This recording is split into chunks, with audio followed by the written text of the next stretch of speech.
Selamat datang di sesi penelusuran mendalam kita hari ini. Untuk Anda yang ikut duduk bareng kita di ruangan ini sekarang, siap-siap ya untuk sebuah perjalanan ke masa lalu yang lumayan intens. Iya, bener banget. Sumber sejarah yang bakal kita bedah kali ini tuh punya skala yang rasanya kayak nonton film laga epik gitu. Tapi ini beneran catatan sejarah nyata dari memori sebuah keluarga. Ini melacak jejak tokoh historis bernama Padaungan. Dan kalau Anda dengar kisahnya, ini lengkap banget. Ada pembangunan utopia dari nol di dataran tinggi, perlawanan terhadap sindikat perdagangan manusia, terus ada juga manuver negosiasi romansa yang alot banget. Sampai akhirnya berujung pada benturan militer ngelawan penjajah Belanda ya. Nah, itu dia. Tapi, misi kita di sesi ini bukan sekedar ngebacain rentetan sejarah ya. Kita mau mengekstrak nilai-nilai kemanusiaan dan kepemimpinan yang luar biasa dari kakek moyang sang penulis sumber ini. Oke, mari kita bedah kisah yang luar biasa ini. Kita mulai dari awal banget nih. Boleh, kalau kita lihat dari fondasinya, dokumen ini mencatat Padaungan itu berasal dari kampung yang namanya Tamungku. Lokasinya di perbatasan Masoso dan Salutabang ya. Betul. Dan untuk Anda yang membayangkan wilayah ini tuh topografinya berbukit dan berhutan lebat. Di pedalaman lah. Isolasi geografis kayak gini biasanya bikin dua kemungkinan. Bisa jadi tempat itu aman banget dari dunia luar atau... Atau justru jadi sarang kejahatan karena hukum dari pusat nggak nyampe ke sana kan? Lah sayangnya yang kedua yang terjadi. Dunia saat itu tuh lagi kacau balau. Tanah adat tempat Padaungan tinggal itu ngalamin krisis moral yang parah banget.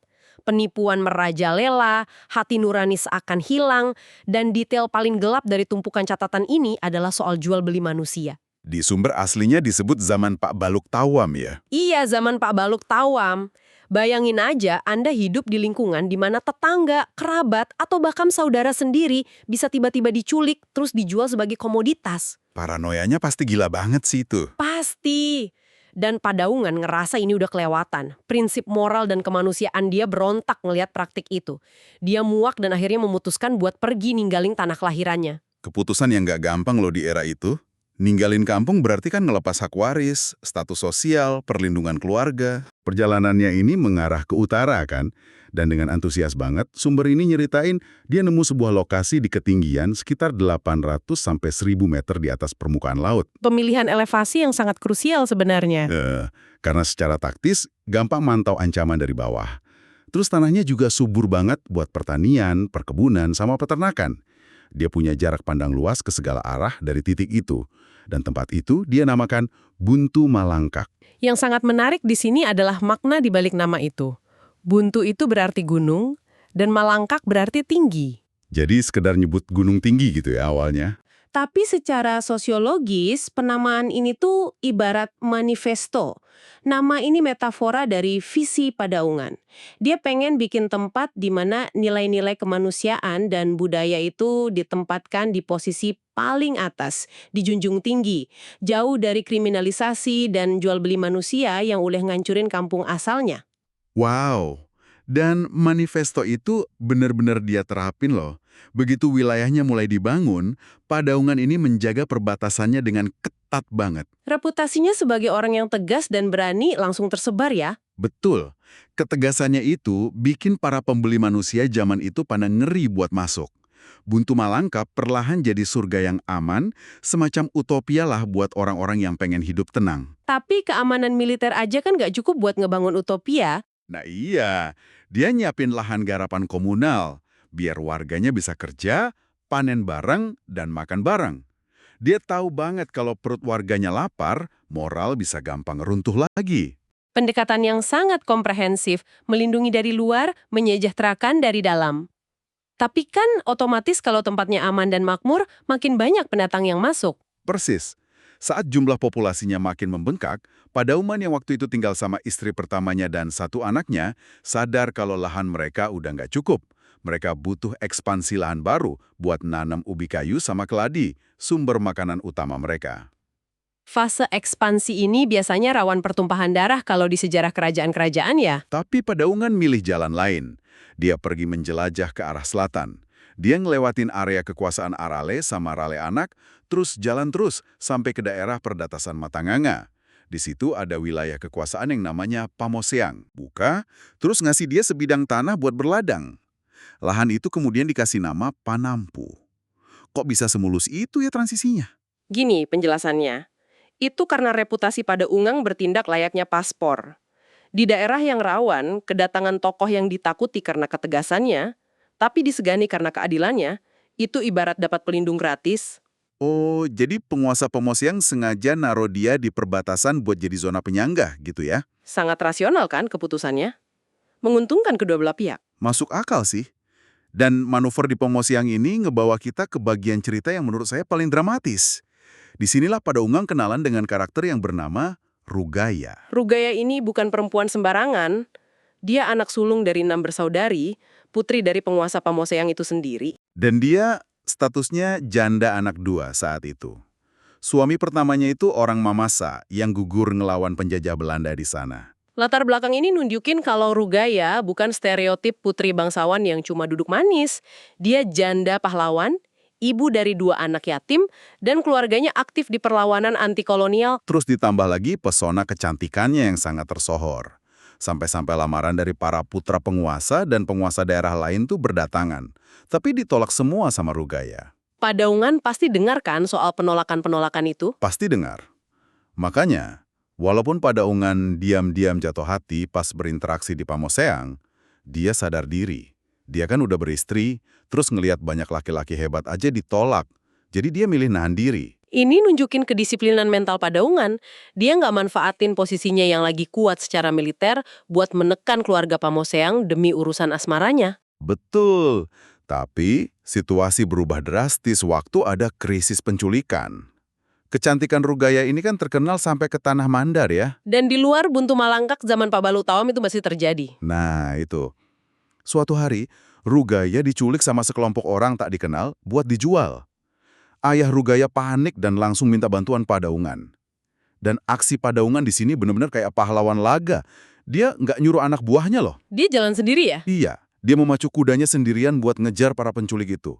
Dia hajar mereka, kalahin mereka semua, dan berhasil bawa Rugaya pulang. Keberanian dan keahlian bertarungnya memang nggak main-main. Tapi nih, ada tapinya. Dia nggak balikin Rugaya ke orang tuanya di Pamoseang. Dia justru bawa Rugaya bablas langsung ke Buntu Malangkak. Alasannya, karena dia udah nyabung nyawa buat nyelamatin Rugaya, dia merasa punya hak atas Rugaya. Dan orang tua Rugaya pun nggak berani protes. Nah, di titik ini Anda yang lagi dengerin mungkin mikir, loh ini kan pemaksaan kehendak. Bukannya ini kayak penculikan tahap kedua. Jujur, waktu baca sumbernya, saya mikir gitu sih. Wajar. Tapi kita harus ingat, kita nggak bisa menghakimi peristiwa masa lalu murni pakai kacamata etika modern. Di hukum adat masa lalu, pas era konflik tinggi, ada yang namanya hak penyelamat atau hukum pampasan. Kalau seseorang nyelamatin nyawa dari musuh, ada pengakuan tak tertulis kalau dia punya otoritas atas apa yang dia selamatkan. Oke, paham.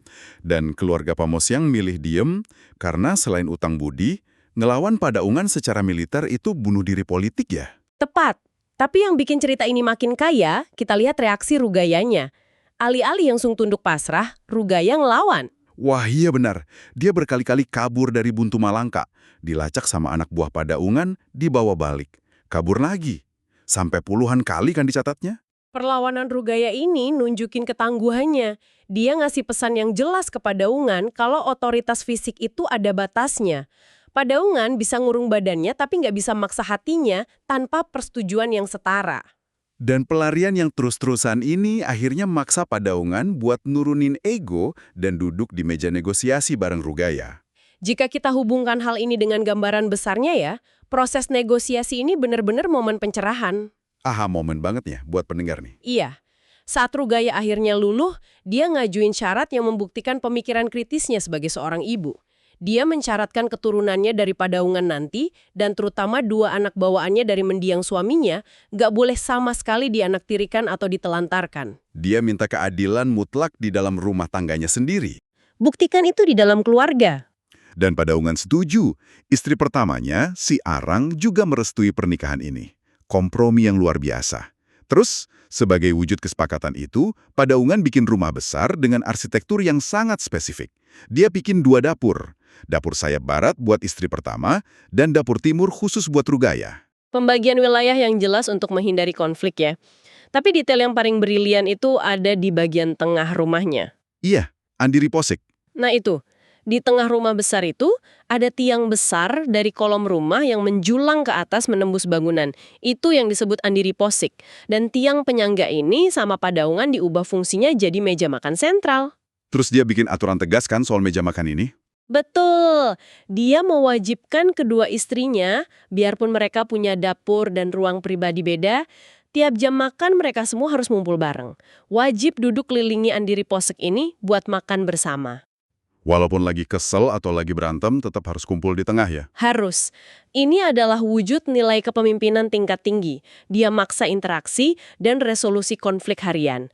Andiri posek ini nggak cuma nyangga atap rumah, tapi nyangga keutuhan keluarga. Dan kebijakan integrasi ini berbuah manis. Keluarga itu harmonis. Dari Arang dia punya 1 anak, dan dari Rugaya dia dikaruniai 2 anak.